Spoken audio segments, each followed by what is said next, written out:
एक बहुत बड़ी शख्सियत थी जिन्होंने कहा, उठो, जागो और तब तक ना रुको जब तक लक्ष्य की प्राप्ति ना हो। ये कथन हम सब जानते हैं किसका था? स्वामी विवेकानंद जी का। स्वामी विवेकानंद जी का व्यक्तित्व इतना विशाल था कि उन्होंने जब शिकागो के अंदर वर्ल्ड रिलीजन समिट के अंदर ये कहा, मेरे प्रिय भाइयों और बहनों, तो पूरा हॉल एक तालियों से गूंज उठा और आज भारत का नाम उन्होंने जो एक सीमा तक पहुंचाया, जिस चमक तक पहुंचाया, मैं उन विवेकानंद स्वामी जी को बहुत बहुत नमस्कार करता हूं। दोस्तों, स्वामी विवेकानंद जी के जीवन से हमें क्या प्रेरणा मिलती है? हमें प्रेरणा मिलती है, उठो जागो, यानी आप अवेयर हो जाओ, आप अपनी कमजोरियों को और अपनी शक्तियों को पहचानो।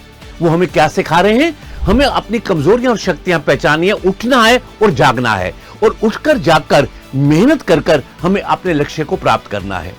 जब हम अपनी शक्तियों को पहचानते हैं, अपनी स्ट्रेंथ्स को पहचानते हैं, तो हमें मोटिवेशन मिलता है, हमें अभिप्रेरणा मिलती है, जीवन में आगे बढ़ने को हम अग्रसर होते हैं। और जब हम अपनी कमजोरियों को पहचानते हैं तो कमजोरियां हमें रास्ता दिखाती हैं, उनको सुधार करने का मौका मिलता है। जो व्यक्ति अपनी कमजोरियों को नहीं पहचानेगा वो कभी आगे नहीं बढ़ सकता। क्यों? कमजोरी पहचानेंगे तो उनको हम दूर करने का प्रयास करेंगे। तो स्वामी जी के पहले कथन में उन्होंने यही बात कही, हमें अपनी कमजोरियों को भी पहचानना है। हम प्रतियोगी परीक्षाओं की तैयारी कर रहे हैं, चाहे वो आरएस हो, चाहे वो शिक्षक भर्ती हो, चाहे आईएएस हो, कोई भी हो।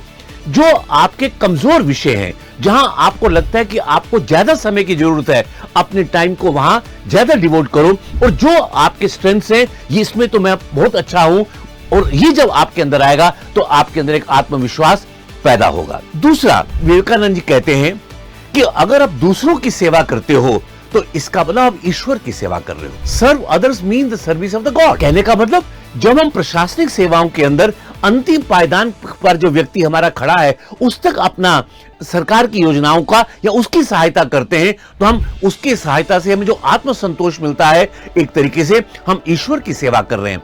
तो कहने का मतलब यह हुआ कि अगर हम मेहनत करेंगे, तो अगर हम अपनी कमजोरियों को पहचानेंगे, अपनी शक्तियों को पहचानेंगे, तो हमें जीवन में हमेशा सफलता मिलेगी।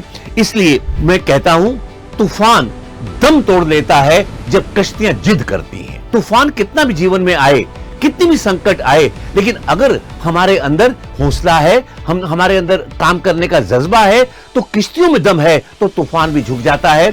इसलिए स्वामी विवेकानंद जी के आज इस कथन से हम प्रेरणा लेंगे, हम अपनी चीजों को पहचानें और जीवन में अग्रसर करें। यही मेरी आप सबको शुभकामना और आशीर्वाद है। जय भारत, जय।